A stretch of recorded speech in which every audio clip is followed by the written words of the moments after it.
Okay, good evening.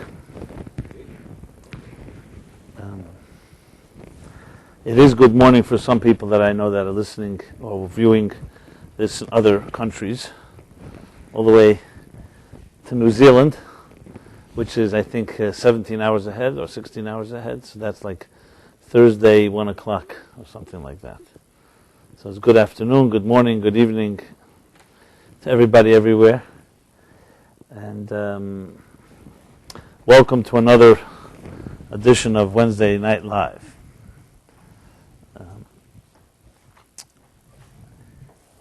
And one of my favorite themes is talking about a person I find to be as contemporary as anyone out there, yet he lived almost 4,000 years ago. And he is named by the man by the name of Abraham. You've heard about him? Okay.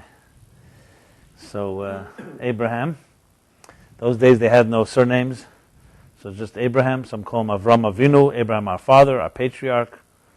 But Abraham is the way he's known. And one of the, as I said, why I find to be one of my favorite characters, the right word, personalities, is because he was a true, people talk about pioneers and revolutionaries and visionaries. He was the true pioneer, maybe the first of all, and visionary and leader. He grew up in a world that was a pagan world. A family, his father was an idol manufacturer. Basically, you name the god you want, he created for you.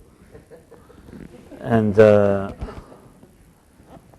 he grew up in this type of home, an affluent home, and he defied, essentially rebelled against the status quo of his time.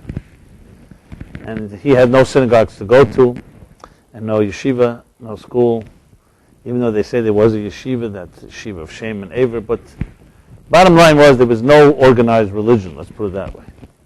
There was no establishment, there was no bureaucracy that had any spiritual nature. The bureaucracies of the time were very, as I said, pagan, power, hierarchies. And he defied and stood up against the entire generation, all the people. And that's a true visionary, because there aren't very many that have done that in history. Not everyone has the opportunity to do it. Even when there is the opportunity, not everyone is capable of doing it. People talk a big game about being original and creative and groundbreaking and all that, trailblazers. But there are very real few trailblazers in history. There are. Sometimes it just happens through circumstances, people in the right time, the right place. And so it's even rarer to find someone who actually rises to the occasion, because the amount of courage and fearlessness and fortitude a person needs to be a complete nonconformist is not that simple. It's a tremendous amount of energy, because you have everyone calling you either crazy or rebellious or insane, and you're upsetting and ruffling many feathers. And Abraham, as I said, is the first documented person that did this. So it's not an accident that he becomes the forefather and the founder of all major religions today. Christianity, Islam, and Judaism, of course. I mean, the order is Judaism first and then Christianity, then Islam. But even some of the Far Eastern disciplines like Buddhism and Hinduism, which came later, also attribute many of their teachings to Abraham. You have here in Buddhism, you have the concept Brahman. Brahman is Abraham, is in Islamic they call Abraham, and Brahman is from the root of Abraham.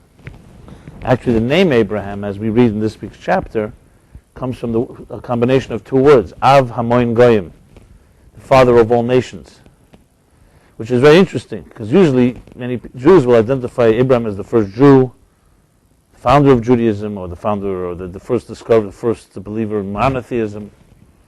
But the truth is, the Torah itself describes him as a father of all nations, because what he taught was not necessarily what we call today. Judaism has become parochial. For many people, Judaism, I would say for most people, define Judaism as a religion, and a religion, by definition, is a parochial mindset, a parochial system. There's Judaism, there's Christianity, and there's Islam. There's Buddhism, there's Confucianism, there's Taoism, the list goes on, all the isms. And then Judaism is one of those categories. But then Abraham should be called not the father, should be called the father of the Jews, not the father of all nations. So think about it. Abraham actually preceded religion, and preceded denominations, and preceded parochialism, which is another reason I'm always so intrigued by him, because really he transcended religion. So interestingly, would he recognize religions today? I would say he would probably be repulsed by some of them, or at least by their approach of being parochial. So you may wonder then, what is Judaism? Isn't Judaism just for Jews? The answer is absolutely not. And you look at Abraham's teachings, the universal teachings that Abraham pioneered and later become documented in the Torah, many of them are absolutely universal for every person on this earth, of religion, of no religion, of any background. At the same time, and this is the beauty, the diversity still remains diversity. The fact that there are Jews in this world, there are non-Jews, and there are different types of people and cultures and races and languages, is not a contradiction for us to have universal values that we all respect. You see, the trap that has so-called turned religion into a parochial system was because people did not know how to reconcile these two factors. If you have the truth of God, then everyone should be like you, or else they don't have the truth.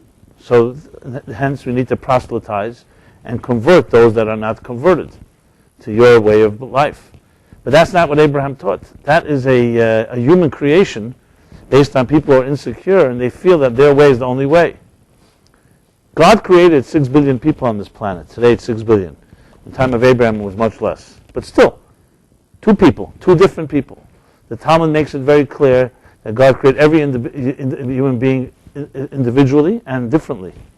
No two people think alike. No two people look alike. From the beginning of time till today, no two people were ever exactly the same. What does that mean? I don't know how many, probably trillions of people, right, that lived from the beginning of time. However you define the beginning of time. If you define it from the biblical perspective, let's say 5,771 years. Even then, how many numbers, who knows? But like snowflakes, or like anything, every individual is unique. This is God created. This is not man-made. It's not society has different approaches. We are born unique, as I said, with different colors and different shapes and different looks and different opinions. So even children in one family, even though there may be genes and there are hereditary streaks that families have, and you could see brothers, sisters, they think alike, there are many similarities, but they're never exactly the same. I remember once sitting at a Friday night Shabbos table, and there were two guys there. They were brothers. They looked pretty similar. And one guy was very opinionated, and he kept stating his opinion. So I asked his brother, he said, "What do you think?" He says, "I agree with everything he says." So I said, "So why did God create you? What do we need two of the same?" And he looked at me like he was very puzzled and almost like disturbed by the fact. Everything his brother says. I mean, the point I'm making is that it's healthy that we have different ways of looking at things. For many reasons. First of all, it keeps us honest. Because if one person controlled a monopoly on truth, and everyone followed that like a clone, we'd be very easy to get corrupted, and you'd never have any relief, any solution. The fact that there's so many different opinions, that itself keeps a certain market correction going, a reality check, that nobody has a control over all the opinion. The second thing is it's just the way the nature of the beast, the nature of a human being is we are diverse creatures. So if you think about it, then God who created the diverse people, what did he do? He said, okay, I gave the truth only to one group of them, and the rest, what did he create them for? That they should be converted to this group? Why would then he create them differently? So let's say Muslims will claim we have the monopoly on truth, or Christians claim that, or Jews claim it. It is fundamentally unsound, because if it's God that created all the human beings, and God gave all the human beings instructions how to live their lives, it's fundamentally unsound to say that the same God that created diversity is expecting that a part of the universe should cease being independent and individual and just conform to someone else's expectations. So by definition, the concept of religion as a competitive system of trying to say who controls or who owns God's wisdom is theologically flawed, and actually defies God himself. If God wanted that, then he should have created a group of people who are so-called the masters or the teachers, and everybody else shouldn't have independent minds, and they should serve these masters. That's how God wanted that a certain group should control wisdom. The alternative is the following: that humans, in their lust for power and in their natural tendency to create systems and caste systems and control and power and hierarchies, they took some of these truths and created out of it a power structure. It has nothing to do with God. They may use some things that are truthful. I'm not suggesting that people who do that have completely untruth, but they're mixing their own interests involved. So it's become a human type of country club of competing interests and denominations and religions. And Abraham, who preceded all, can teach us much, because he teaches us, before all this broke into groups, he basically taught a message of God, a message of virtue that is completely universal.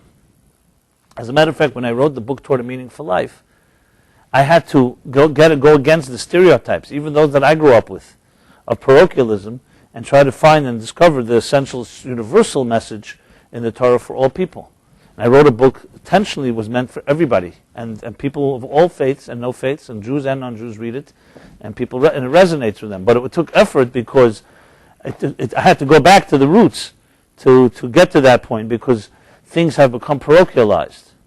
So someone may wonder then, okay, so how does Shabbos fit into all of this? We know that Shabbos is a Jewish mitzvah.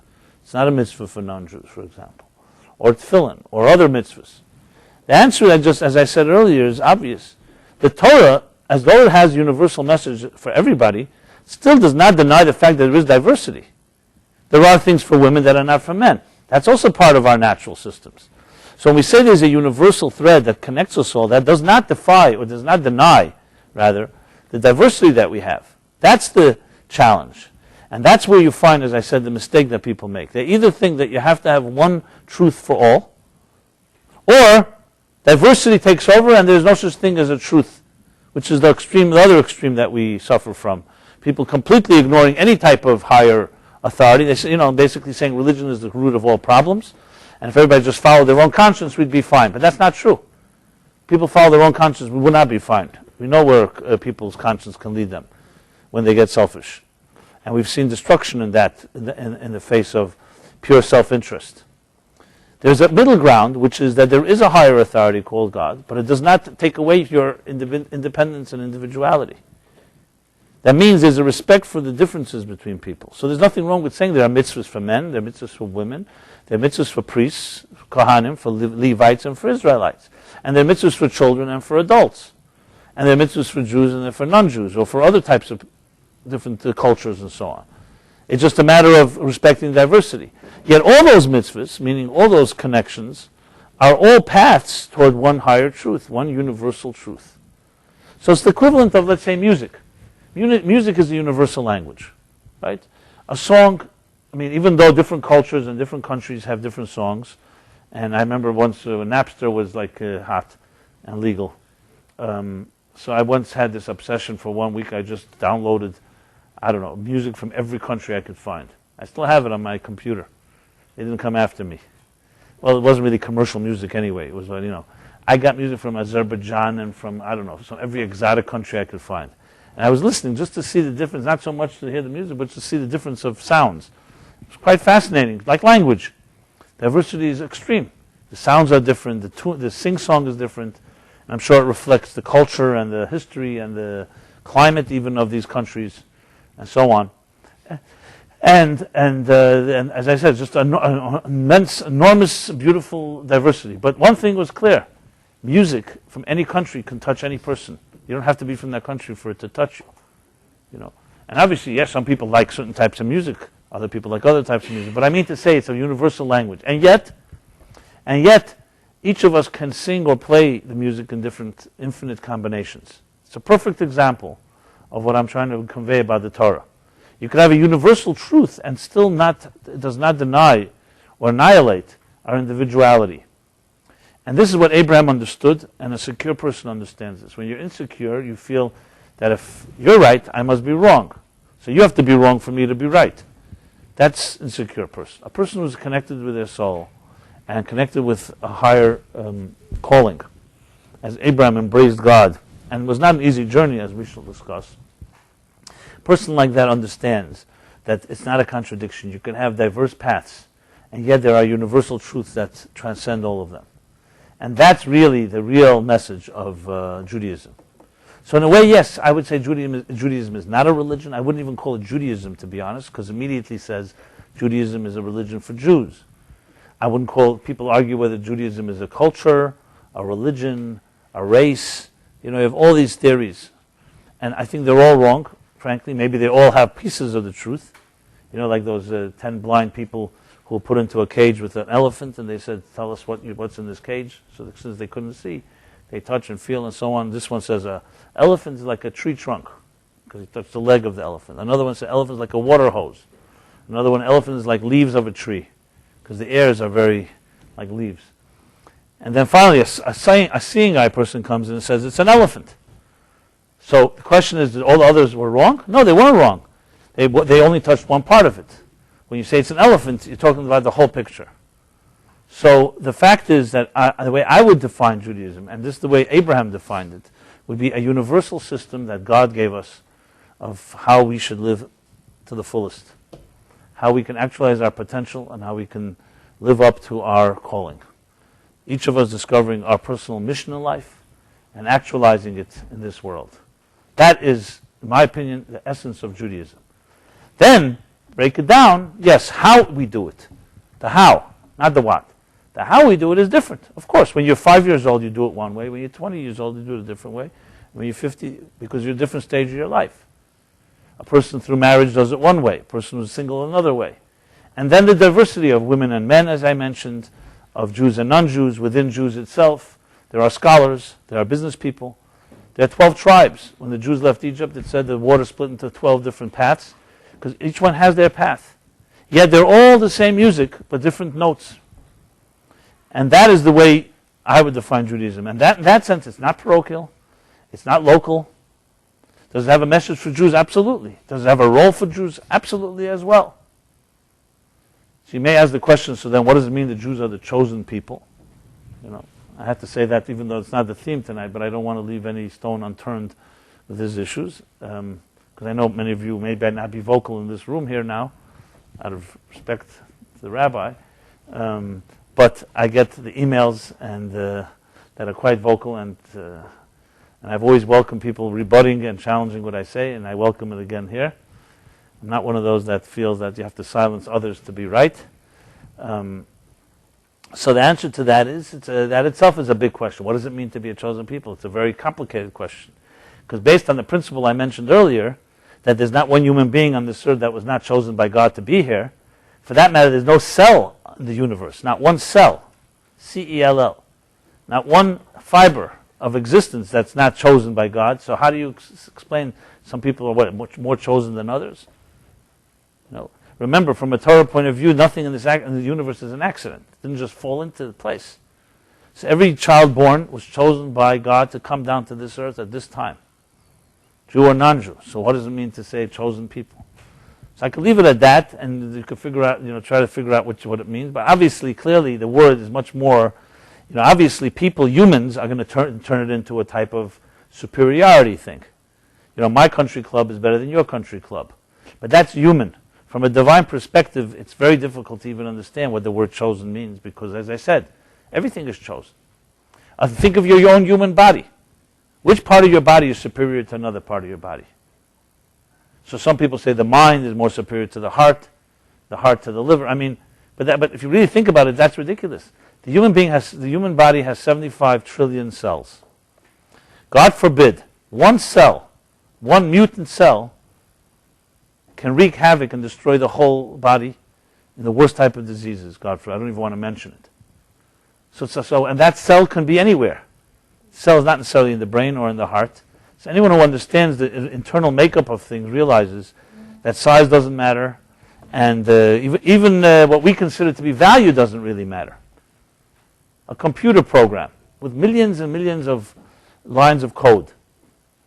Which line is the most important line? Well, you add a dot anywhere, or take away a dot, and the whole program won't work.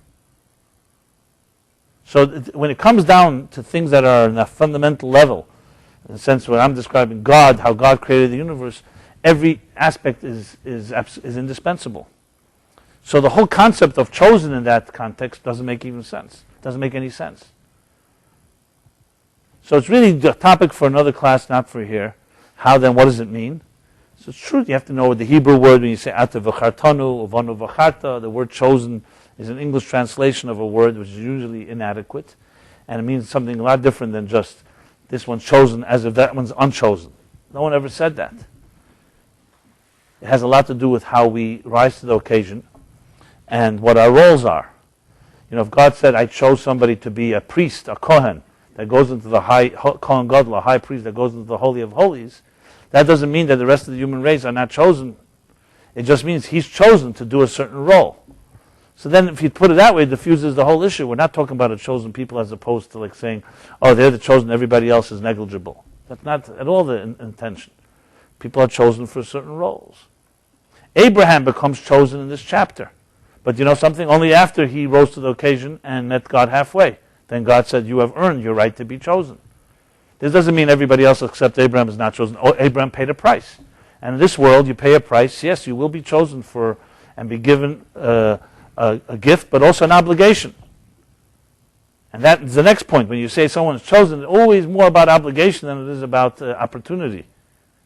So then you have to really say, maybe I don't want to be chosen. You know, maybe I'd rather be left aside, because then that puts you more obligated. And this is not my own interpretation. When Moses was on the mountain, God says to him, the people below, Lech raid, God says, go down, because the people below have sinned. So Rashi says, Lech raid mid geduloscha, go down from your greatness, from your exalted state here on the mountain, because all this greatness I've given you for them. It's not for you to sit here with me on the mountain with God and study Torah and connect and spiritually bond. I gave you greatness for them. So greatness does not necessarily mean, like, you know, people think, oh, greatness means you get all the rewards. It's more pain than actually rewards, frankly. It's responsibility. It's accountability. It's all the things we don't like.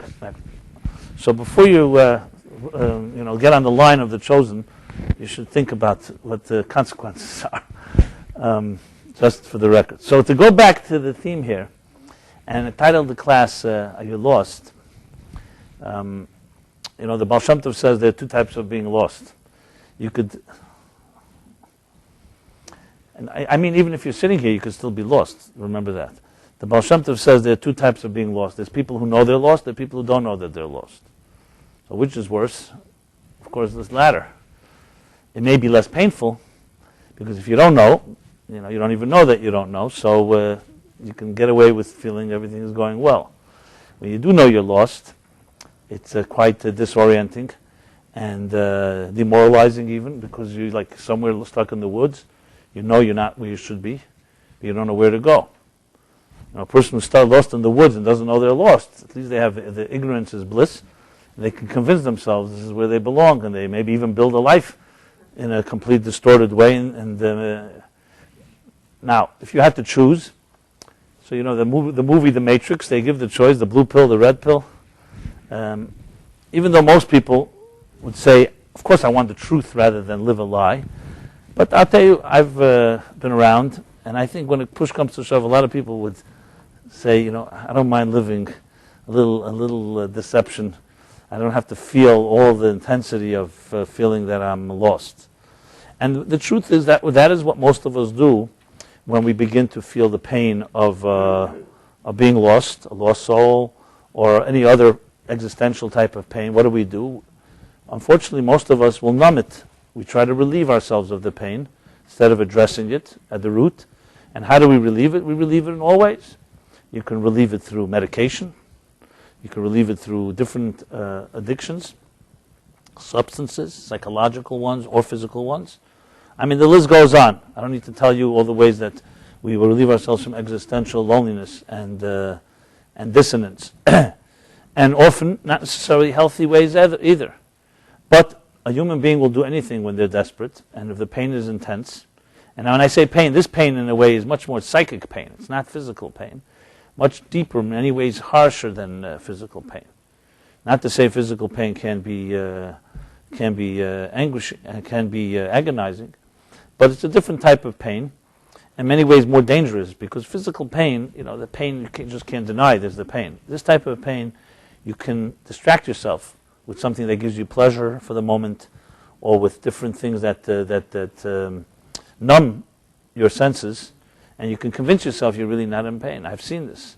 Sometimes you meet people, I guess you have to be a little trained, and you see the unbelievable deep pain they're in, and they're not aware of it. And that's even more painful to see, because they've so numbed themselves, and there's so many things they're doing in their lives, whether it's acting out in different ways that they think are like, they're just maneuvering, or defense mechanisms, or they think it's just regular. But if you have a trained eye, or if you're sensitive, you could see it's not them. And they do, and to do anything to compensate for that lack of direction or aimlessness, however you want to call it, what we're calling to be lost. To be lost. Yet, at the same time, as painful as this topic is to just talk about it, there is obviously, I'm not here to talk about negative things, just here to be realistic, because it's better to be honest and open about these subjects than ignore them, because I believe that if the Torah and Judaism and God does not address these so-called darker corners of our lives, and only talks about the things when how to dance in Simchas Torah, or how to eat kosher, or how to light candles, I think it's like missing a major dimension. And frankly, for me, it's always been my agenda, actually, to demonstrate that the Torah does talk about the deepest parts of our psyche and our soul, even the parts we don't even know about. Because frankly, for myself, when I was younger, that's when I recognized the truths of the Torah, because I recognized, how do they know that the Torah knows about our revealed dimensions? That's not a big thing, A wise person can see who you are and talk to you. But how does the Torah know about our unconscious, about the things we ourselves not aware of? And that's real resonance. When you hear somebody speak, or you read something, and you say, and suddenly it touches a part of you that you yourself wouldn't even know was there. But then you clearly know it's about you. You say to yourself, how is that possible?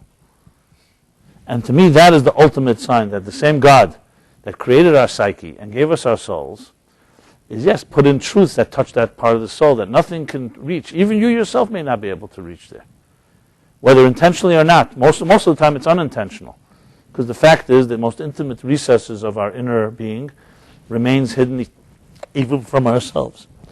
And I'll even quote an Eitz Chaim. Eitz Chaim, the Tree of Life, a classic book of the Arizal. He says something fascinating, because he says it even about God. Just in case you think that you're not aware of yourself. Wait till you hear this. So there's a level, in the level of the spheres, when you talk about the spherotic structure. So we know the 10 spheres. Chachma, Bina, Das, Chesed, Gvura, Tiferes, Netzach, Sa'id, Yisod, Malchus. So we have 10 spheres. And then we have Keser, the crown. The crown refers to the more unconscious faculties. So if Chachma is wisdom, conscious wisdom, and Chesed is conscious love, and the same with the rest of the emotions and the intellect, so Keser is already at a level that is the unconscious. There's an unconscious intellect. But within Keser itself, we're told that there are also two levels. One called Arechampin, one called Atik Yemin. If you're not following the terms, it's all right. It's not that relevant, the actual words. I'll explain it. Arechampin is more like a lower level of unconscious. And the higher Atik is considered to be beyond, the unconscious of the unconscious. And within that higher level, as the Kabbalah goes deeper into the psyche, into the unconscious part of the psyche, there's a thing called Radlo. It's a acronym for Reisha de lo Yisyada.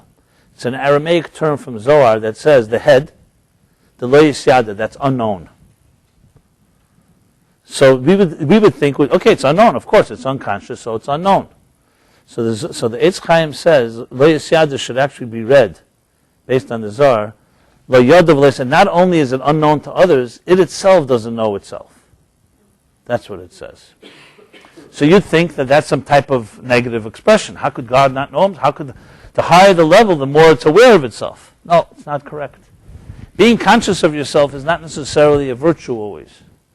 There's a state inside of us that is so deep and intimate that cannot be expressed. That's what it means. It's so inexpressible that you yourself can't even express it. So that's just a consolation in case you're wondering that whether you're alone in being an enigmatic individual and that there's a part of you that you don't know about. So even on the divine levels, there's also a dimension. Of course, there it's quite healthy. In our case, it may not be always, but the point is that there are levels that are beyond expression. That's really what it's about. And when you get to the essence of things, essence in general does not express itself. It's a challenge to express the deepest essential truths within us. It resonates, it emerges, but it's very hard to define. So you may know when it touches you, but it doesn't mean you know how to express it. And actually, it's quite a feat to be able to express the inexpressible. It can be done, but that's another discussion. So to go back to this idea of being lost, so here's the analogy. You're traveling in the woods, you get lost in the woods. So I don't know if you've ever had that experience. I've had it. It can be scary, frightening. And sometimes when you're a kid, you're free abandon, you don't even realize that it's a problem. You think it's an adventure. You're lost somewhere, and then you're going to try to find a path. But it can get. I never was in a real situation where there were search teams looking for me. But I've heard from friends and others at some point it's not fun. Let's put it this way. Now we all know no one gets lost in a second. You're on a path. You don't suddenly get lost. You begin to wander. You begin to waver. So let's say you're on this road, and you waver a little, and then you're not sure. You continue going in that direction, and suddenly you're really far away, and you can't retrace your steps. But it doesn't happen, as I said, in a moment. This all happens to us. We drive our cars. Now, I don't know about you. GPS to me is more confusing at times than helpful. But you get over the wrong exit or something, and you think, okay, I'll just go back. But then sometimes it doesn't work that way exactly. Now, as a New Yorker, a hardcore New Yorker, where everything is a grid, the first time I drove in Jerusalem, forget about it. And you don't know that it's not a grid. So in New York, you miss the 41st Street, so you make the turn on 43rd Street. Or you miss 5th Avenue, you make the turn on 6th Avenue, or whatever, 7th Avenue. Before all these traffic regulations that you can't turn until you get to 20th Avenue or something. I know that's in the Hudson River, I understand. But in Jerusalem, because it's especially an old city, and like in Europe in general, there's no such thing as a grid. It's not like if you miss a street, you take the next street and you're just going to, one street goes here, another one goes there. So you may end up in some Arab town if you miss the street and you keep on going. That's Jerusalem for you. But that shouldn't be a surprise because the Israeli psyche also works that way. So, you have to be very astute. If you ever ask for directions in Israel, you'll know what I mean. They'll never tell you how to get to the destination. They'll tell you how to get from here to another place where there you should ask to find out how you go from there. I don't know what the reason for that is, but I think one reason is that there's so many Jews they want to honor that every street, every third block changes its name. So, like Rehov Bialik, 4 blocks later is some other name or something. So that's another issue. Here we have Broadway runs through all of Manhattan. Now, I hope no one's taking this as anti-Semitic or anything. Jerusalem is a chosen city, a holy city. But to go back to our theme here, so lost. You get lost. It doesn't happen overnight. It takes time. The problem is once you're stuck, once you're lost, it's not that simple. You can't just say, well, I'll just retrace my steps, because that's the definition of being lost. Now, there are 2 types of lost, like I said. Baal Shem Tov says, Aster Panai. In the chapter in the end of Deuteronomy, he says, God conceals my face. I have concealed and concealed my face. So the Baal Shem Tov said there are 2 types of concealment. One is you're aware of it. You know that something is hidden. You feel you're lost. You feel it's dark. Another is you convince yourself that the dark is light. Samim cheshach le'er. And it's not, I'm not lost. I'm exactly where I should be. That's a much harsher one because there's no hope. Someone convinced themselves they don't even need help, that they're there, then what do you do then? There's no wake-up call. There's no concern. There's no desperation. There's no search. So the first thing is, it's important to determine which category you're in. Now, this isn't so simple because we could be lost in some areas that we're aware that we're lost and some areas that we're not aware. So the plot thickens. Because then, as a matter of fact, some people actually find it as I would say, it's almost like romantic to be lost, And And they see that as a type of virtue. I'm one of these searching souls. It can sound very appealing in a way. I'm not complacent, I'm not happy with my situation, I'm lost, type of thing. So is that a real lost, or is that a person who's aware they're lost, or they're not aware? Maybe they're just making it romantic because it's so painful. So you see, it can get quite complicated. So just to say I feel lost doesn't always tell you exactly what the situation is. I just want to make sure that we're on the same page here, and that they're very easy to deceive ourselves, and so on. Because I guess the Baal Shem Tov doesn't talk about the third level, where it's so concealed that you convince yourself that I'll acknowledge I'm lost, and then it sounds so good. At least I know I am, when you really don't even know that you don't know that you don't know. Does that make sense? Yeah, I guess so. And it goes many, many layers, you can imagine. So the point of all this is really just to underscore the power of this man called Abraham, and why it's so important to read his story. Because this is the thing. You could say, okay, listen, we all begin our lives in a pure place, children, hopefully nurtured. At some point we begin to wander. We begin to lose our bearings, okay? And at some point you don't really know why you're here, who you are, who you're supposed to be, what you're calling. And especially when, as I said earlier, we've relieved our pain through all kinds of different distractions. So some of us have created new personalities even. It's known psychologically that children who are deeply hurt in their childhoods often develop a whole different personality that's not even them. It's a personality that they can survive in. It's a personality that protects them from pain. And the child that they really are remains concealed and locked in a closet, afraid to even come out, to the point they may not even know it anymore. This is quite common, as strange as it may sound. Actually, it's really a preservation. It's really a way to protect. It's like you ever see some animals play dead, what they call play possum. Why do they play dead? Because there's another predator coming by who will not touch a dead animal, so they play dead. What happens if you play dead for too long? You end up thinking that's who you are. So sometimes a mechanism that's supposed to be a defense can end up becoming your enemy. Because in time of protection, great. It's like adrenaline flow is great when you're really running from an enemy. But if you have your adrenaline flowing when things are calm, then it could be actually quite detrimental. So it's important to know when there's the enemy there, when there's not. Then some of us, and I'm just describing different types of scenarios, who have been hurt so much that we expect to be hurt. So we almost create situations where we will be hurt. We write the script. Because in a way, in a very distorted way, I'd rather be the one that initiates it before someone else hurts me. You feel it's like less painful. I'll leave before the other person leaves, type of thing. These are all mechanisms, and I'm only mentioning them as examples, and there are many. It's probably as many as people there are. The mind, the creative mind, looks for all kinds of ways to protect itself. So initially, all these protections are actually, in a way, true protective. But what happens when you don't need the armor? And the day comes you meet the person you should be meeting in your life, and your armor that has protected you is not letting that person into your life. And you don't know how to shed the armor because you've gotten so used to it. Or you're ready for anything, so you have to always have it ready in the closet. All these are examples of how lost a person can get. So it's not just about getting lost in the forest. Okay, now wait for a search committee, a search team to find you. Did I say a search committee? Yeah, I guess a committee. Yeah. There are committees also. That joke where the guys got lost on the island before Rosh Hashanah. And one of them is just sitting and saying, don't worry, they'll find us. He said, how do you know? Because I'm a UJA contributor. So so there's that type of being lost. And that's,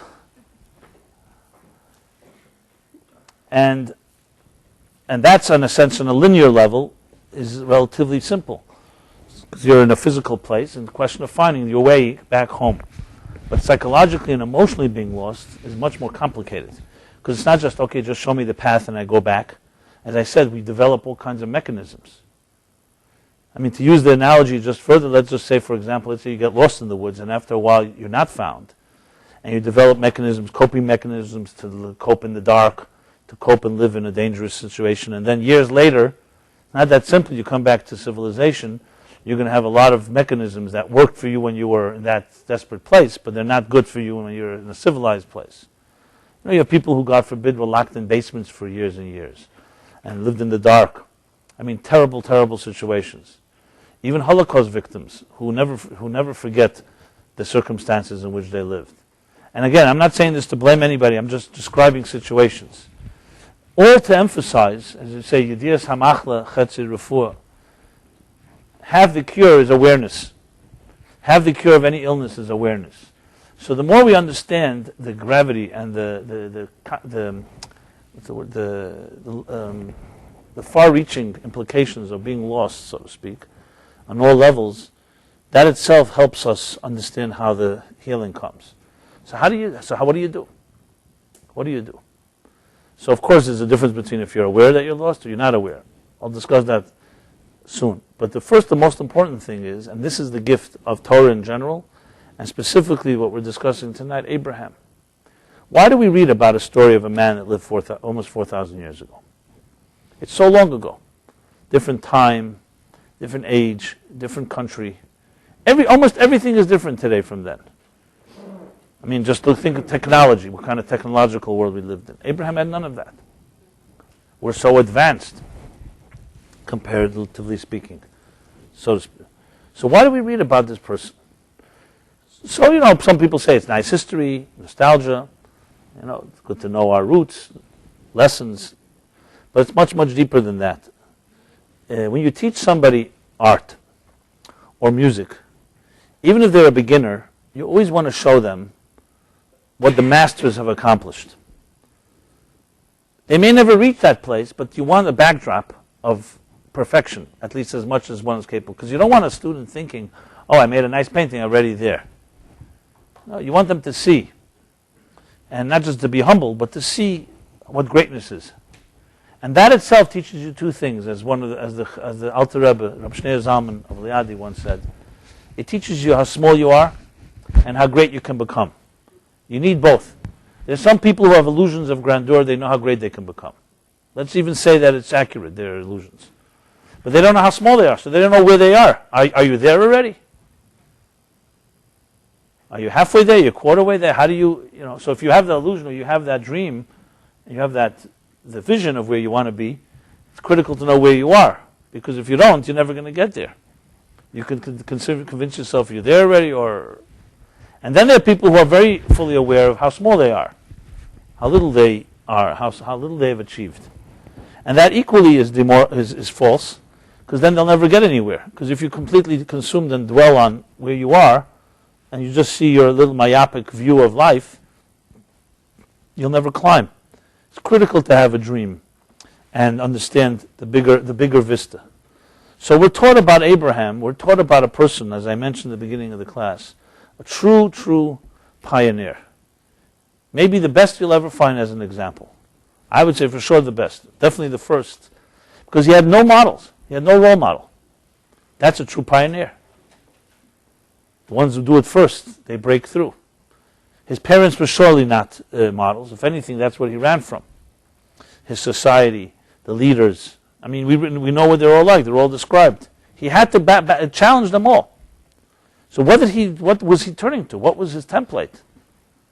So we can talk about that. That's why he was Abraham. Echad Hayavram. He was a pioneer. He was a true soul who was in touch with it, and he was, above all, dedicated to finding the truth, not finding what's good for him or comfortable for him.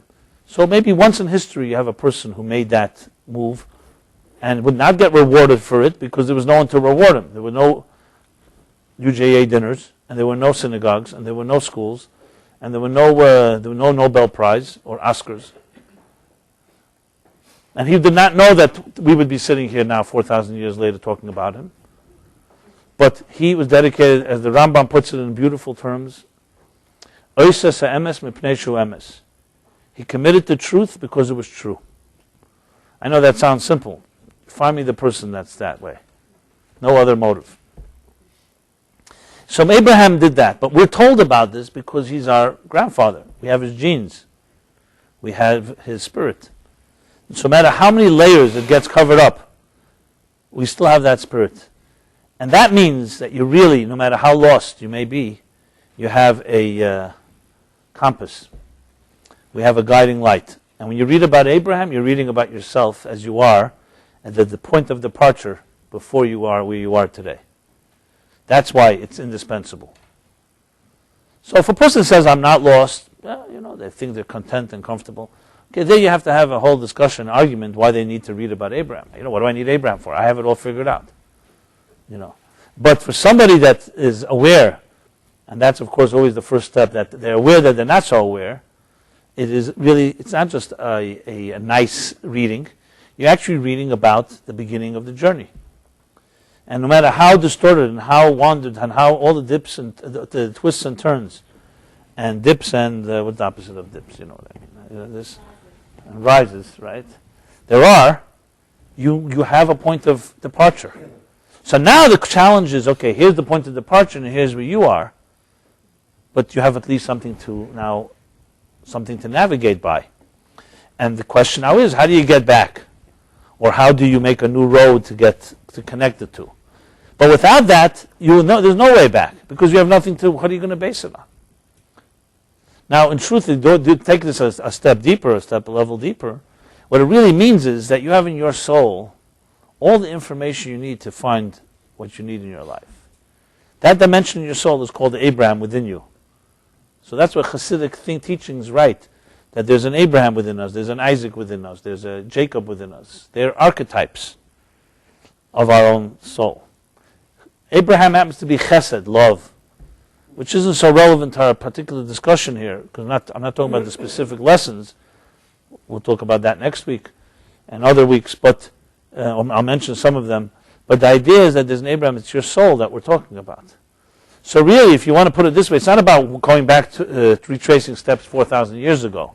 We're talking about retracing steps back into your own soul before your soul got lost with your body, basically.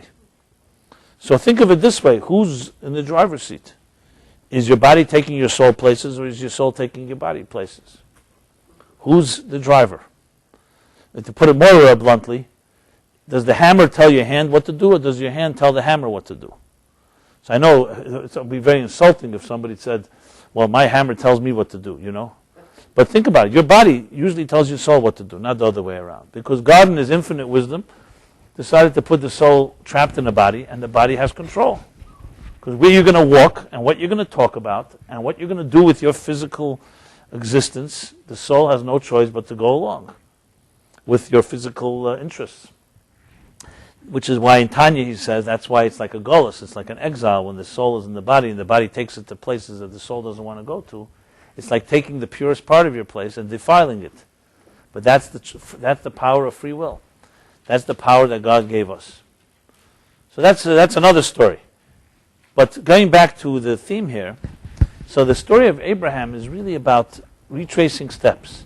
But I have to qualify and say it's not just about retracing steps. Remember, a person who's lost and finds their way is no longer like a person who was never lost in the first place. There's something profound that happens to you, in a good way I'm talking about, because you can appreciate the journey in a whole different way than someone who never wandered off. Now, I don't know if there's a person who never wandered. Everybody has wandered in some way. So even though we retrace it, you come away with a very unique story. So when we talk about Abraham, we're really talking about a standard that is inside of all of us, and that we have no excuse to say, I'm so lost I can't even find that standard. That's not correct. Here's a book. It's been given to us.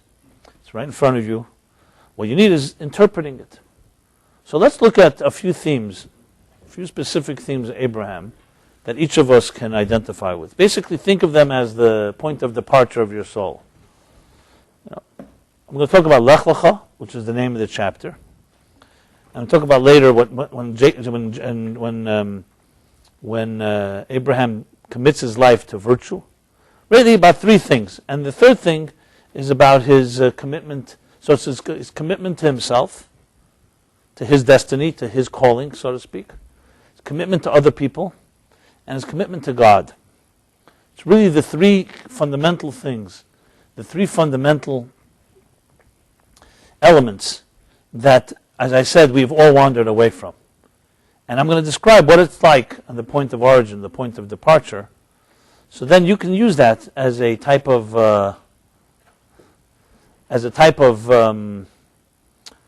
compass, as I said, a navigational tool that you can look at where you are compared to that. So let's start with the first thing, because it's right in the beginning of the chapter. The beginning of the chapter begins with the first command to Abraham. He's 75 years old, mind you. As I said earlier, this whole journey of Abraham is all part of a price that he paid. He didn't begin being who he was. It says in the Talmud different opinions of how old he was when he began searching for God. Some say 3, some say 30, some say 52, some say 75. Obviously the answer is that it's all correct. It was different stages of awareness. But it was very clear to Abraham from the beginning of his life, as I mentioned, through a process of elimination, that what he saw was definitely not real. So he didn't begin by knowing what's real. He began by first identifying what's not real.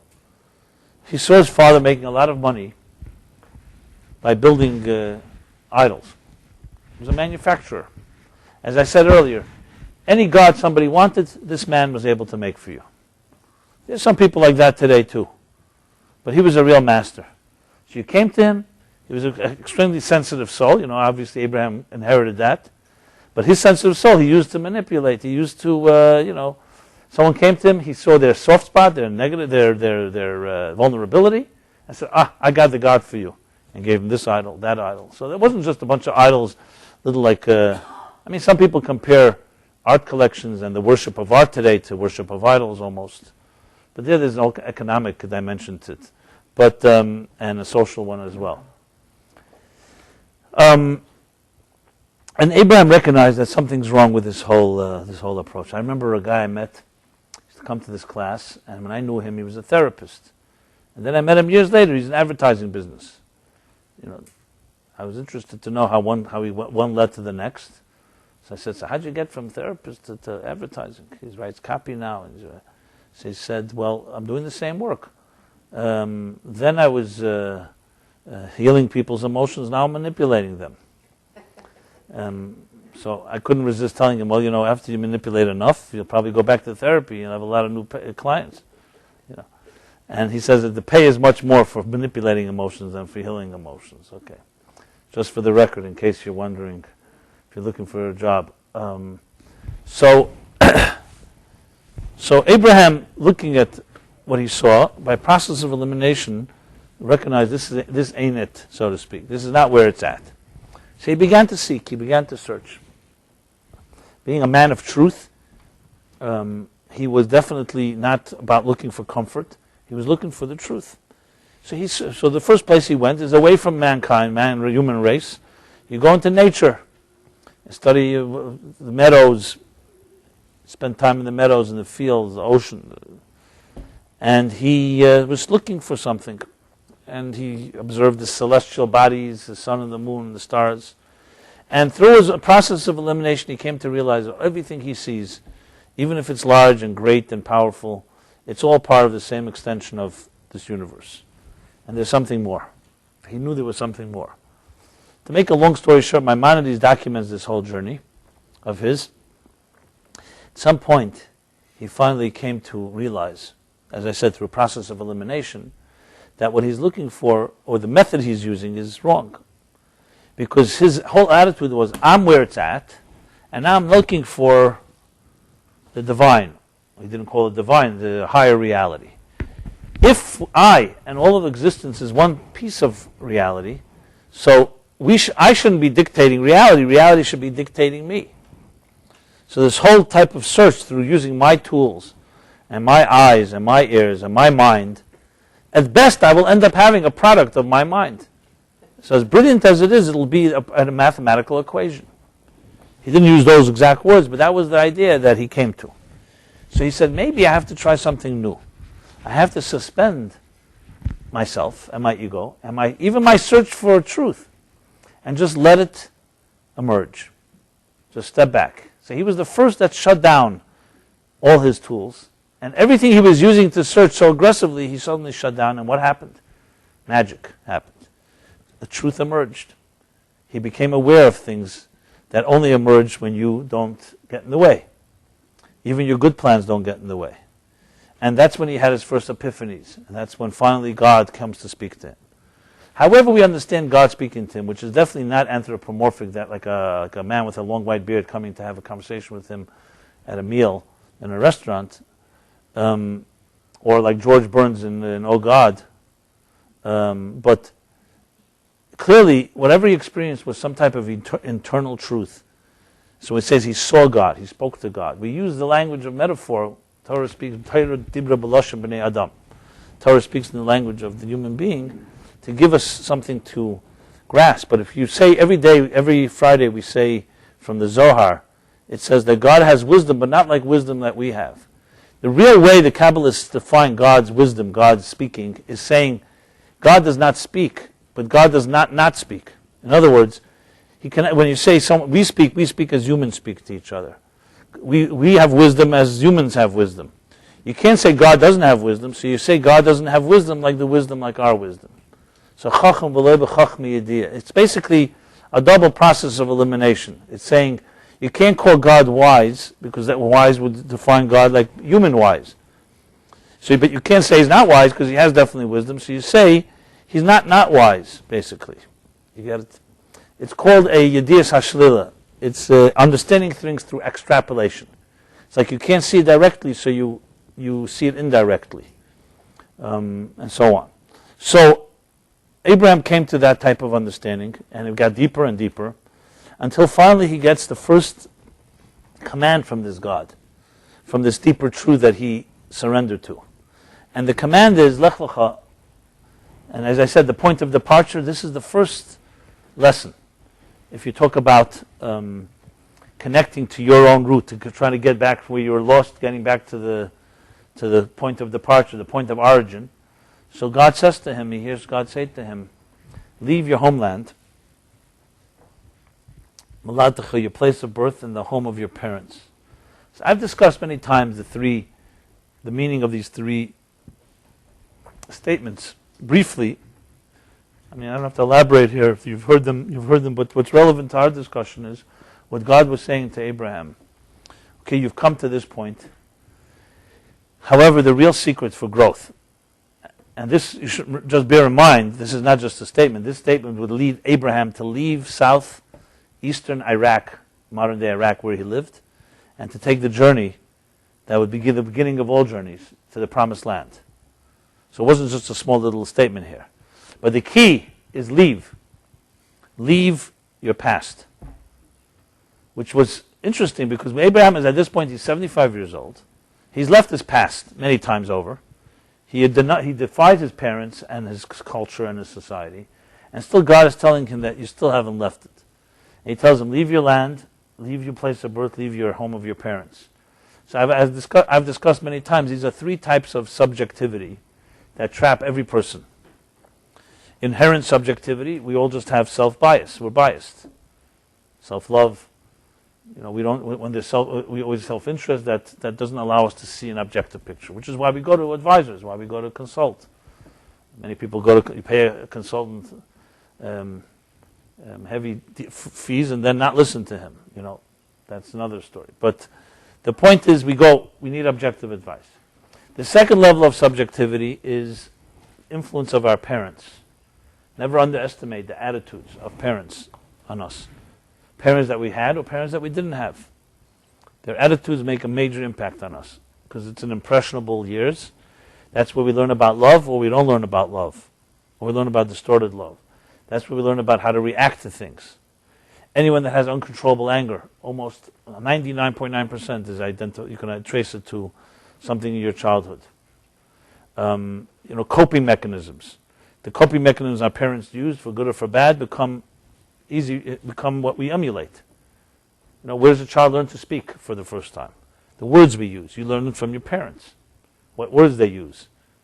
So even before you can make choices, you're already using words. If your parent curses, your parent uses an expression, they get angry, and so on.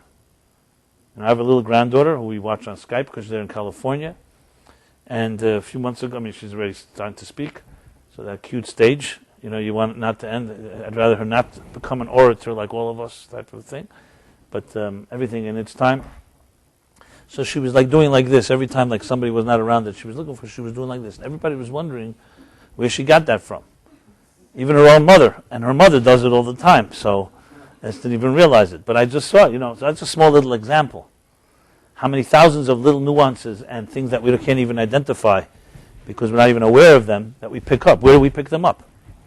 We pick them up from our parents, and they're not easily changed because they develop in such an early stage. It's not like you were there to make the decision, so you're not easily done. You can't undo it either that easily. This is for good and for bad, by the way. I'm not suggesting it's not always negative. There are very profound things we pick up from the people around us that are how to love, how to care, how to be sensitive. But it just shows what kind of impact it has. And then finally, there's the third influence, subjective influence, which is social peer pressure, our environment. And again, does not have to be, I think, elaborated. Never underestimate what peer pressure is about. We want to be accepted. Even when we want to be different, that's also by certain standards, part of being cool is to be different. So there's a certain social pressure that society, environment places upon us.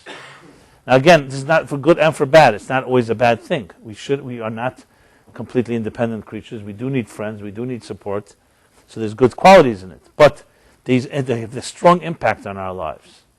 So you talk about being a pioneer, a revolutionary, a visionary. How in the world can a person be a pioneer when our own personal subjectivity, the biases and attitudes of our parents, society exerts such a pressure on us? Where can you really find independence? So yes, of course, from time to time we all make our prerequisite, protest.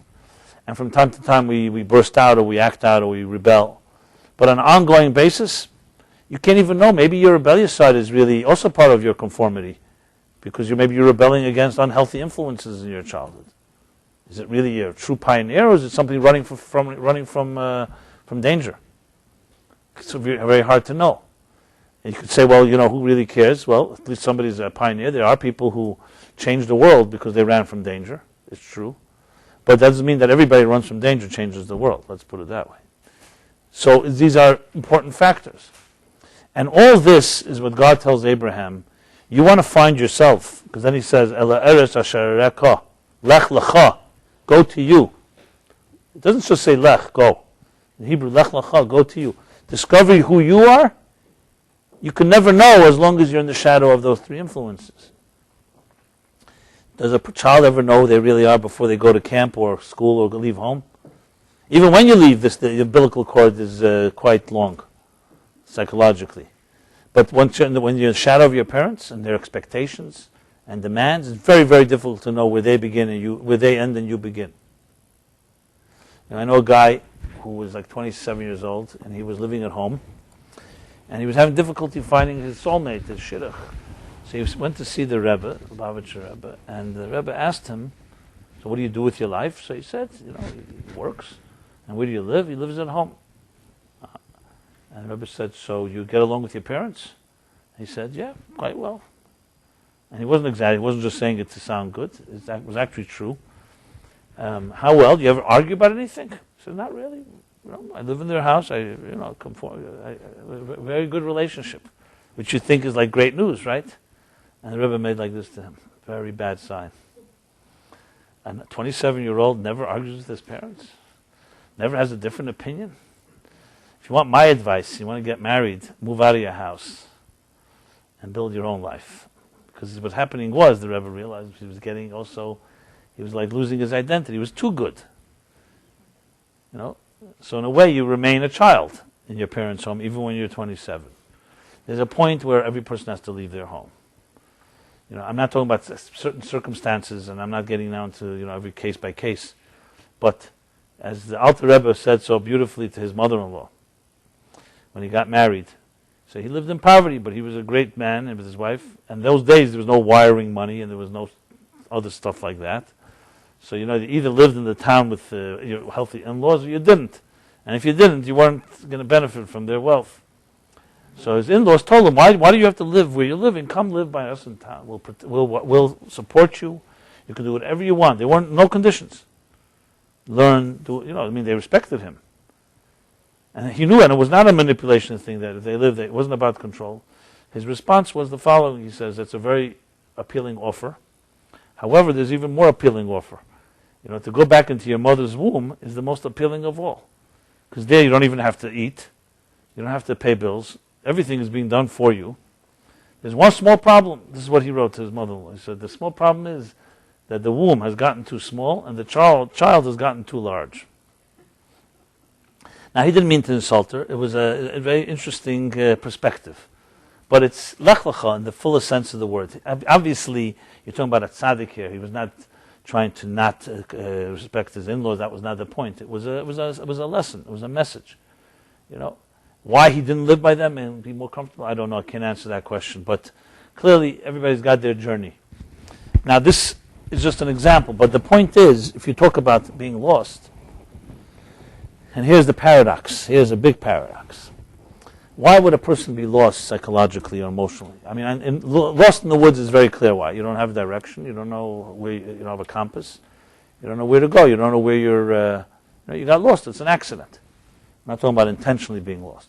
But emotionally, psychologically, why would a person who has a soul, that God put you on this earth, and told you that you have a mission, how on the earth could a person wander away from that?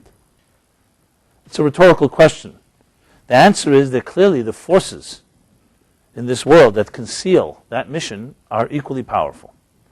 So as compelling as it sounds, yes, that God sent you down a pure soul, he sent you down with a pure soul and with a calling, and you have a unique mission to fulfill, but he made it difficult. He also placed inside of you and inside of me, inside of this universe, a deep concealment originating from the great Tzimtzum that doesn't let you see it. It takes effort to find it. And very easy to get distracted along the way by all kinds of sideshows. These can be forces that seduce us, seduce our senses. I mean, on all levels, I mean. Anything gives you instant gratification. Especially, as I said earlier, if a person is sensitive soul, and their young years perhaps didn't get nourished as they should have. So you find ways to nourish. And not all those ways are going to be healthy ways. So now you have a new set of patterns and routines that shape your life. So it's very easy to get lost. Because it's not like your soul's mission is your driving engine, that you refer to it every morning. You're off doing whatever you think is important. It could be making a living. That's a very powerful one. You have to pay bills.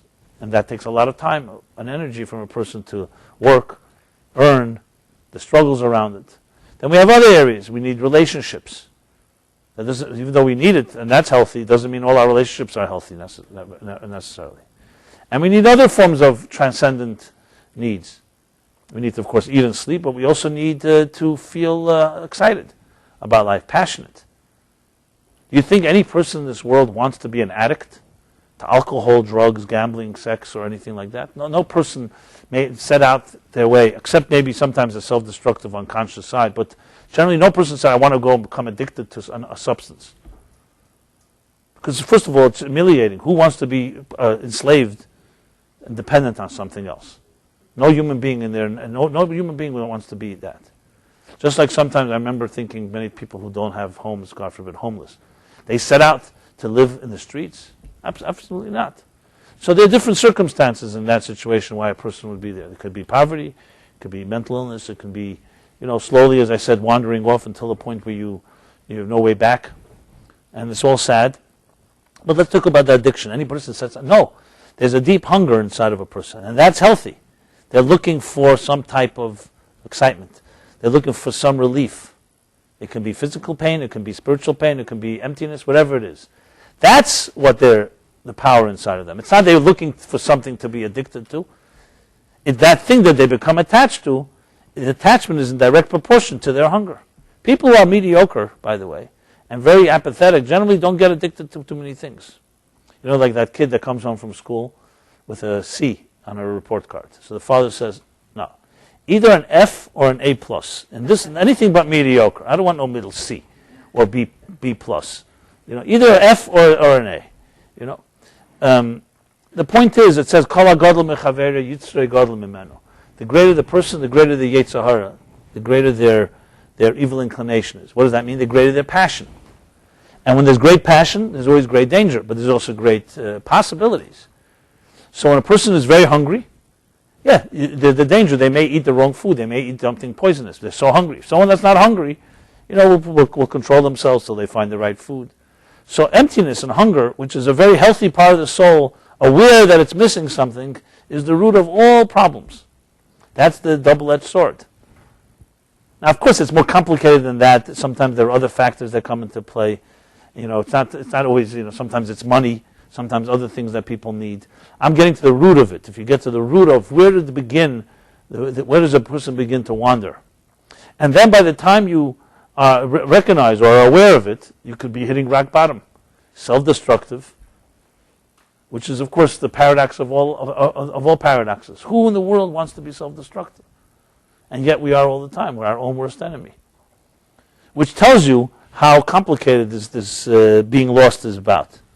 So then comes an Abraham to remind us. It's like someone coming into your dream and saying, okay, look, I know how far you've wandered, and you may be in a place that you think is hopeless, but I'm still your grandfather, your father Abraham. And I went on a journey myself, and I have certain messages to share with you that can help you get out of this place. It won't happen overnight, just like you didn't get lost overnight, but hold on to this for your dear life, and you'll have a way back. With all its twists and turns. So at least there's a message, that there's a point of origin. And with the first message that Abraham says is about his own journey. You have to some way free yourself from some of these influences. Your own subjectivity. For example, many people who are in a hopeless state, hopeless may be strong, let's say are depressed or they feel hopeless. They feel, I don't know where to go. Which means being lost means I don't know where to go. I don't know what to do next. One of the worst problems in that situation, and I have dealt with it, I am sure I've been there myself in a way, is you become both your best friend and your worst enemy. Why? Because in a way, firstly you say nobody can understand me. Since nobody can understand me, nobody can really advise me, because they'll never understand the depths of my sense, my feelings. That's the first big block. So then basically what you're saying is that your subjective self that's convinced that you're so lost has no one to turn to. So where exactly are you going to get objectivity from? You think one morning you're going to wake up and suddenly become an objective person? It doesn't happen. So we are Adam Karavetz Latzme. A person will always be subjective. And this is a very big, deep trap, a very deep trap. So the mere fact that we even have an Abraham, a Torah, finding a mashpi, you have to be able to have somebody that gives you a different opinion. And you say, well, nobody can get me? Well, who said that? Nobody maybe can get the depths of any other person. Obviously not. But there are people who have helped other people. And you see, for example, in the 12 steps, not necessarily sophisticated people. People who have been in pain can help other people in pain. We may not understand how. Because you could say the mathematical formula is if you're a mortal, how could you help another mortal? If you're in pain, how could you help somebody? We all have our weaknesses. How could one weak person help another weak person? Well, something that happens. Because God has put inside also a soul. And when even though you may be in need and you go visit someone in need, in some way you can console them. We visit the sick. That doesn't mean we can't become sick. You can say, how could a sick person visit another sick person? That's not the way it is. We have another part of us that helps heal others. There's an interesting statement in the Talmud that says, someone that prays for another person who has a need, they will be answered in their need before that other person. I don't know if you can do this as a gimmick, like say if I have a need, say, you know what, I'll pray for someone else who has the same need and then I'll get answered. Maybe you could, if you're sincere. But it's an interesting twist. It means you do something for someone else in a weak position, it helps you in return. Why? Because it opens up a channel that's not that subjective channel of repeating your old routines. That's the bottom line. So what Lech Lecha teaches us, on all three levels of subjectivity, that you have to, one way or another, you got to get fresh air. Abraham, as great as he was, 75 years old, all that he achieved, God said to him, you need fresh air. You cannot be any longer where you have to leave those three subjective forces. And then you'll end up in a new land. And the land became Israel.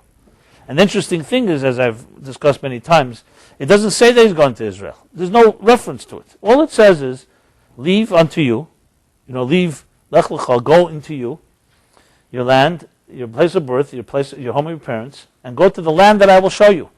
It doesn't say north, east, west, south. It doesn't say directions. It doesn't say an address. Nothing. Because the key here is not where you're going. The key is to free from the past. Bring in something fresh. And then you'll find yourself and you'll find where you have to go. So many of us set our eyes, we always often hear, set your eyes on the destination. That's the key. It's important to know your goals. But a bigger key is not. Then we embark on the journey.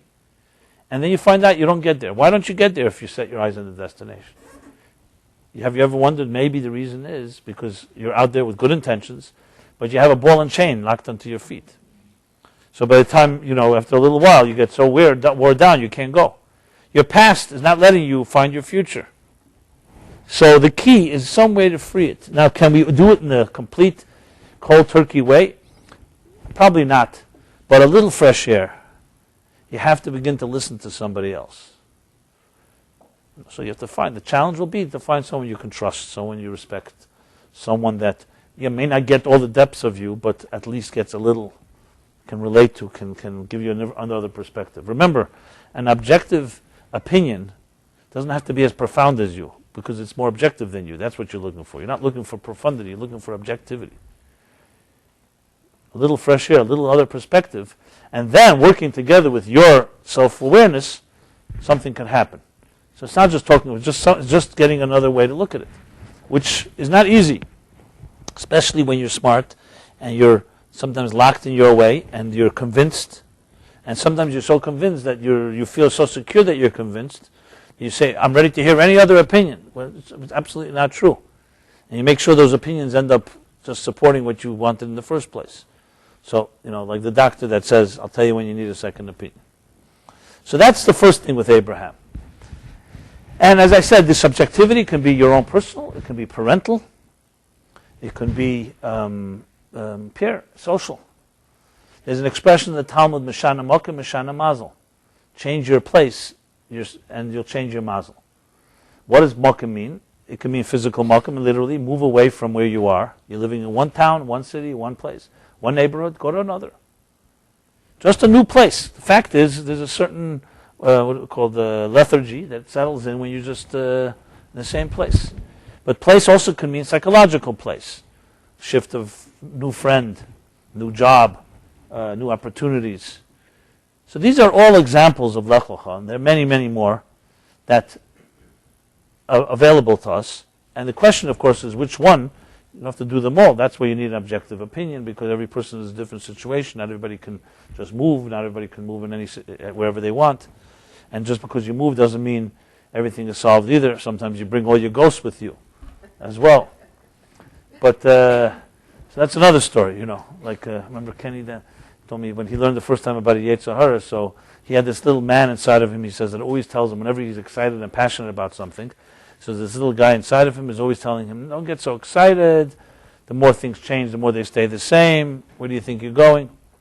So one day he's finally sick of this little voice. He decides to leave his house. He gets into his car.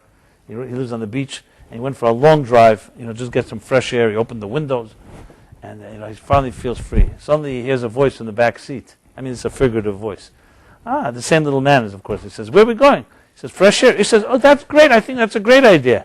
And he said, oh, God Almighty, I can't get rid of this guy. Now he wants fresh air with me. The whole point is I want to get rid of you. But he said, no problem. Let's get fresh air together. Those type of friends? They say, it's true. We need change. Let's do it together, No, my point is I don't want you there. That's the whole point. They say, good, I'll be quiet. I won't bother you, Anyway, so that's the first Abraham lesson, point of departure. The second is I find extremely powerful, especially thinking about how philosophical and profound Abraham was.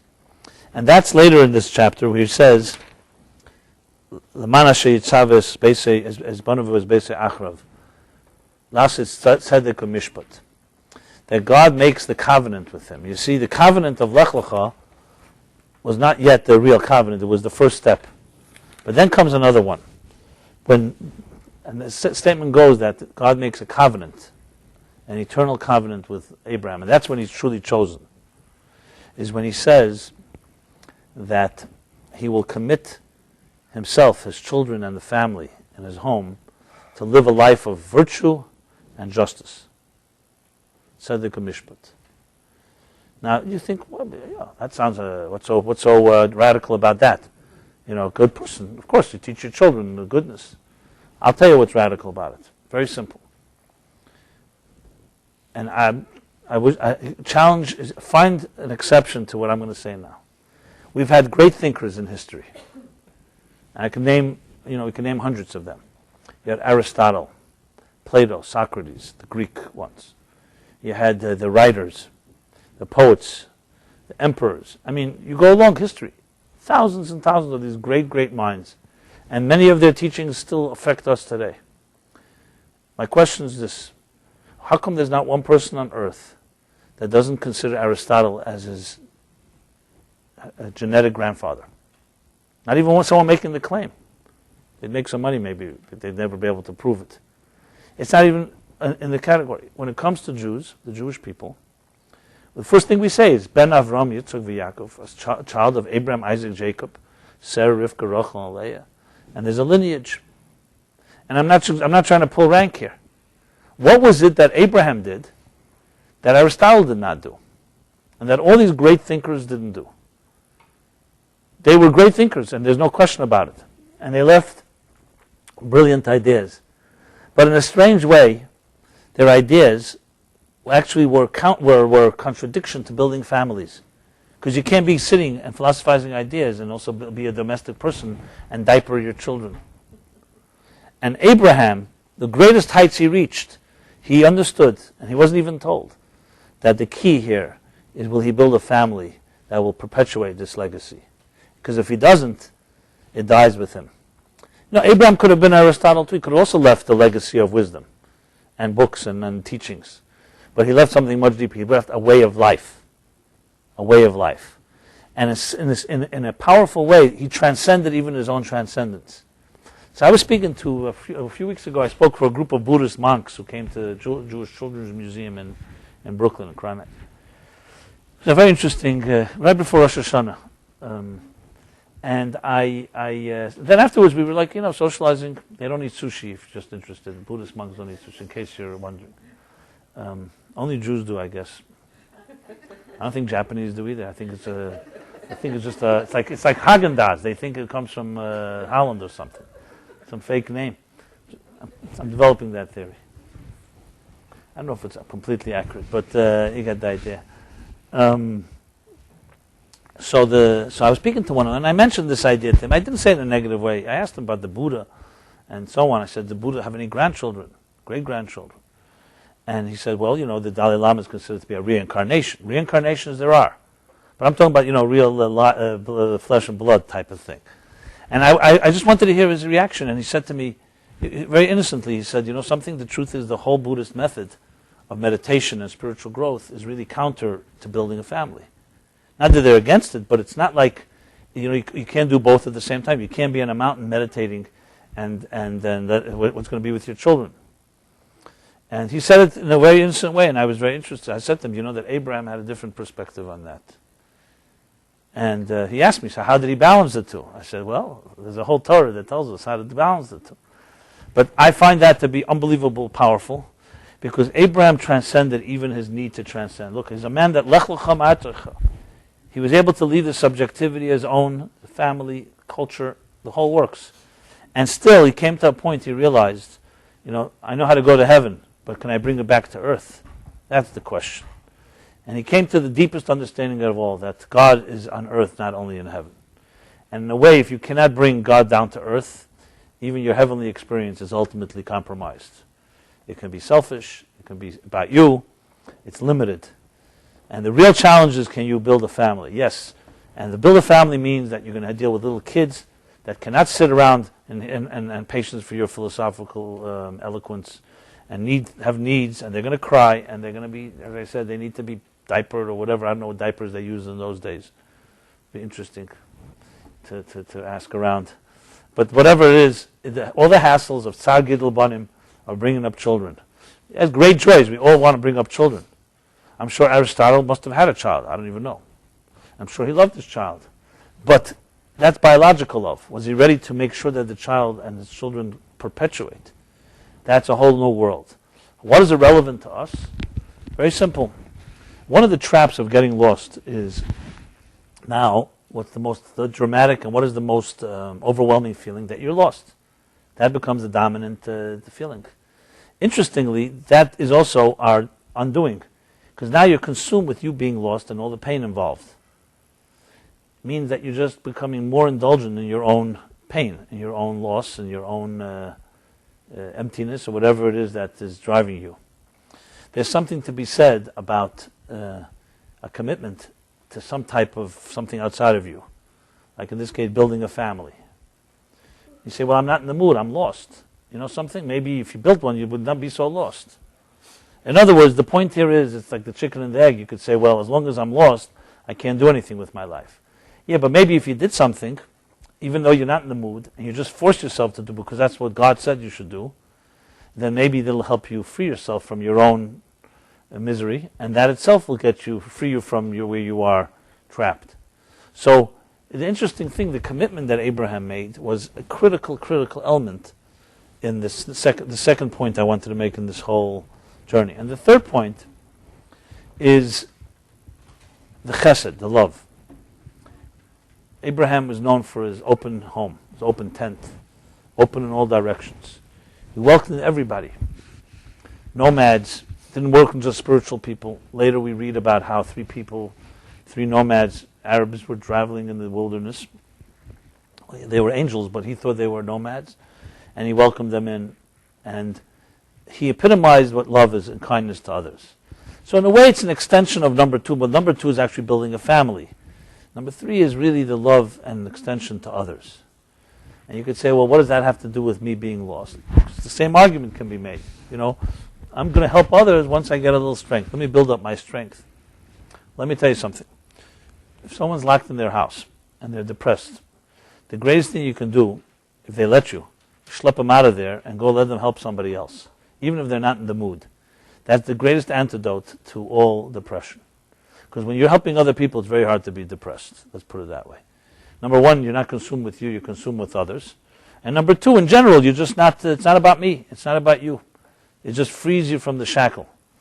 And the trap to say, you know what, I'll do it when I'm in the mood, okay, well then your mood becomes the controlling factor. And it's not exactly the way it works. You know, it's like, that reminds me of that executive that went on this weekend. This is what they call Iron John weekends. Remember there was a guy, Robert Bly, but it was about men who are emasculated in this generation. So they're going back to bond with their masculinity. Okay? And how do you do that? They pay a few $1,000s for a weekend to get, they dress in skins, you know, and like leopard skins or something. They grunt, they sweat, and they connect to their masculinity. Never heard this? Yes. And as I said, you pay a few $1,000s for the honor. Anyway, the guy comes back after the weekend exhilarated. He feels like he's a man again, and he's now going to, put people in their place. He's going to tell his wife what to do. Instead of, the way they say the man wears the pants in the family, and his wife tells him which pants to wear. So he comes back, he's talking about this at lunch with his other executives, and one of the workers happens to overhear. He says, boss, listen, if you want to sweat, why don't you just come work out with us one hot day in the plant? So the guy says, I don't have time for that. I have to schedule it and plan it a certain weekend. So the guy says to the boss, he says, look, sweating when you want to sweat ain't sweating at all. Okay? So premeditated sweating, and like what's called planned spontaneity, is not the story here. It's exactly because it's when you don't want to do it. That's what sweat is, not when you want to do it.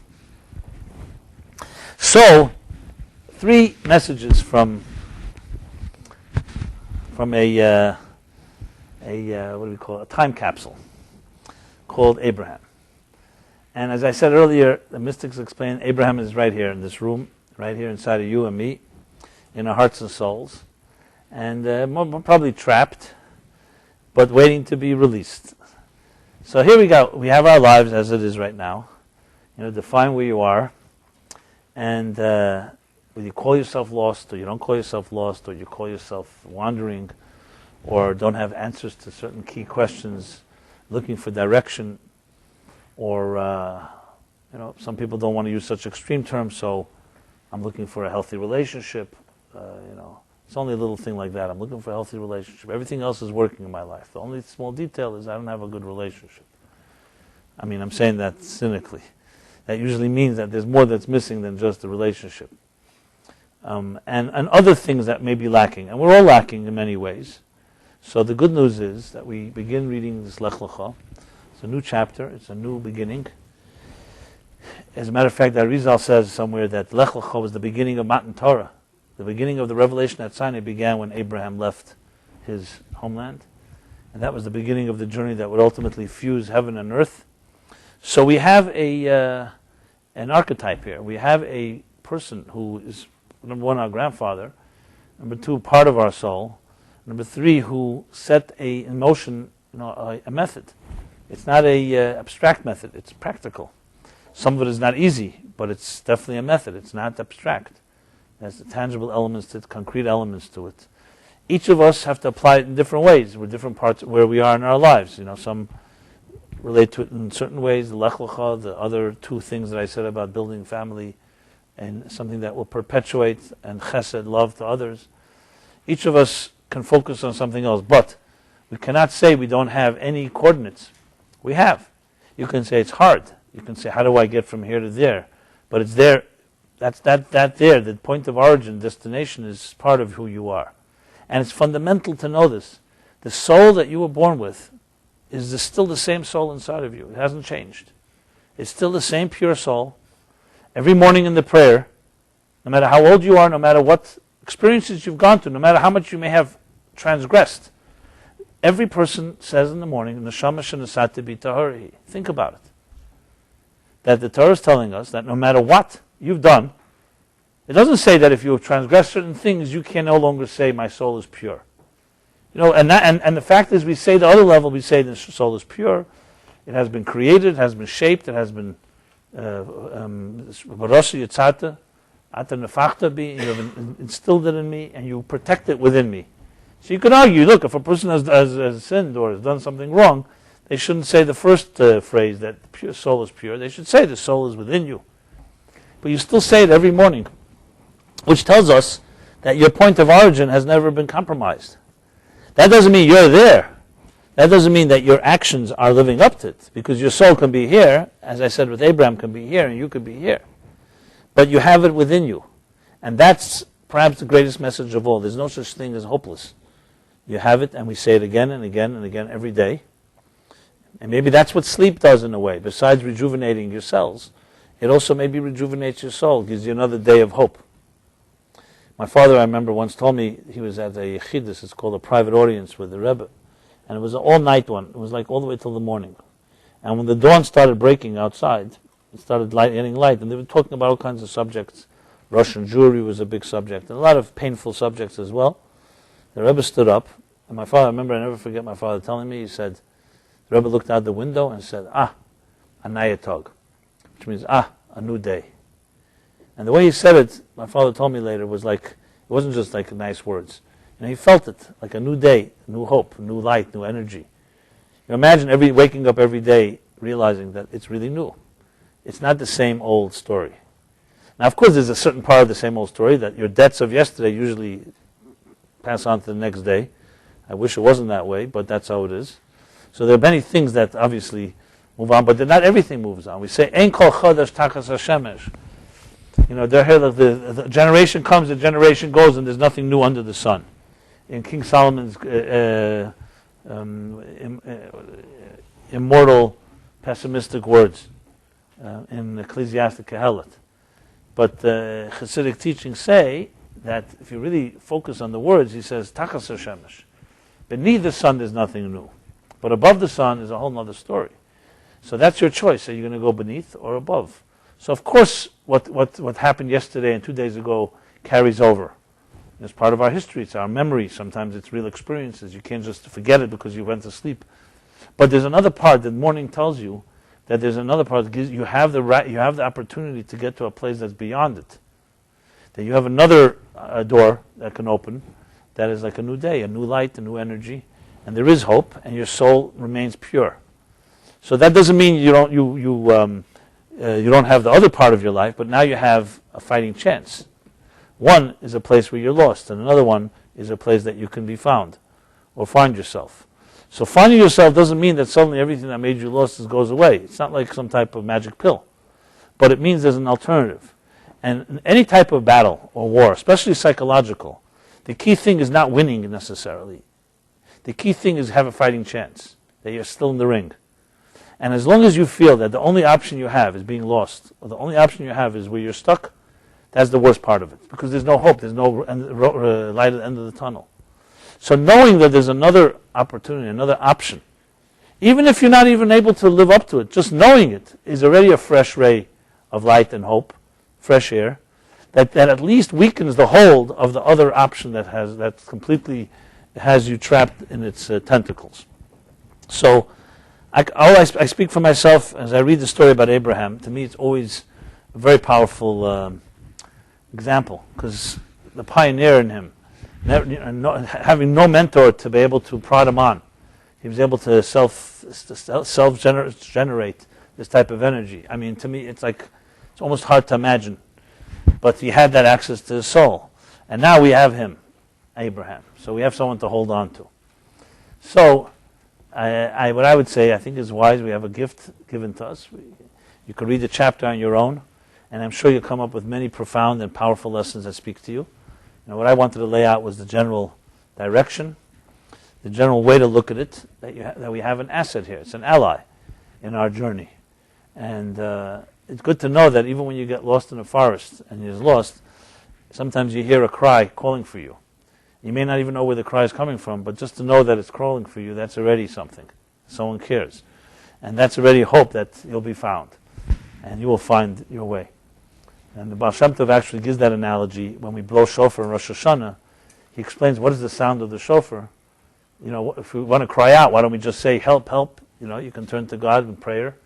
Shofar is not prayer. Why is it more powerful than a regular prayer? Because it's like a child who gets lost in the forest, and sometimes the language of the child is not even understood by his father.